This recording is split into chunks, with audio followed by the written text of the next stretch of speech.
I never imagined betrayal would come with such a familiar smile. The week started like any other. Early alarms, lukewarm coffee, rushed goodbyes. Serena, my wife of 8 years, had always been career-driven. Lately, she'd been coming home later, brushing it off with talk of meetings and deadlines. I didn't question her. I had no reason to, until I did. It was a Tuesday. She was in the shower, and her phone buzzed on the nightstand. I glanced at it absent-mindedly. Just one message. Asterisk can't wait to see you again. Last night was amazing. Asterisk the name? Eric. She'd mentioned him before. Her project manager. Harmless, I thought. But something shifted. I wish I could say I put the phone down. I didn't. The messages explicit. The photos unmistakable. The voice notes intimate. It wasn't just an affair. It was a double life. And I was the fool who never saw it coming. I didn't confront her right away. I needed time to process, to breathe, to plan. That's when I thought of Eric's wife. Her name was Rachel. A quick search on social media confirmed it. Elegant, poised. A young daughter who couldn't have been older than 7. My heart ached for her. She deserved to know. I created a burner account and sent her a message. Your husband is cheating on you with my wife. I attached just enough screenshots to show the truth. Nothing more. I wasn't trying to shatter her world, only to reveal what was already broken. She replied faster than I expected. Her words were calm. Let's talk. 2 days later, we met at a quiet cafe. She was already there, composed but pale, her eyes carrying the weight of sleepless nights. I suspected something, she said. I just didn't want it to be real. We spoke for hours. The pain was heavy, but there was comfort in our shared devastation.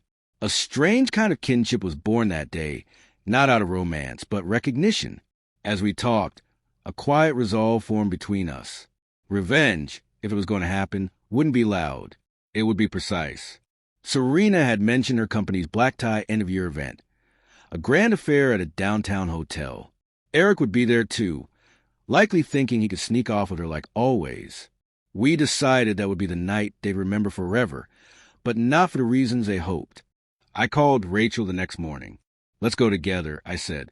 She paused. Then, let's do it. We prepared with the kind of focus betrayal sharpens. Rachel found a sleek black dress. I rented a tailored tux. When we walked into the venue, arm in arm, it was like stepping into a movie. People stared. Cameras clicked. Then we saw them. Serena's face drained of color. Eric looked like he'd swallowed glass. We smiled politely and walked right past them.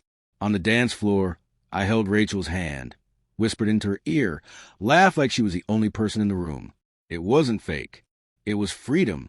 Every time Serena tried to approach, I stepped away. Eric tried to speak to Rachel once. She turned and said, loudly and clearly, Asterisk, don't touch me. I know everything. Asterisk, the room fell silent. Conversation stopped. Faces turned. They stood frozen.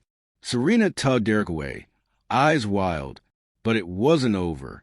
The event had a highlight, a slideshow of company moments from the past year. Serena had mentioned it in passing weeks ago. I hadn't forgotten. That morning, I sent an anonymous email with alternate content. Halfway through the slideshow, the screen glitched. Then came the photos, Serena and Eric kissing, holding hands, leaving hotel rooms. No context needed.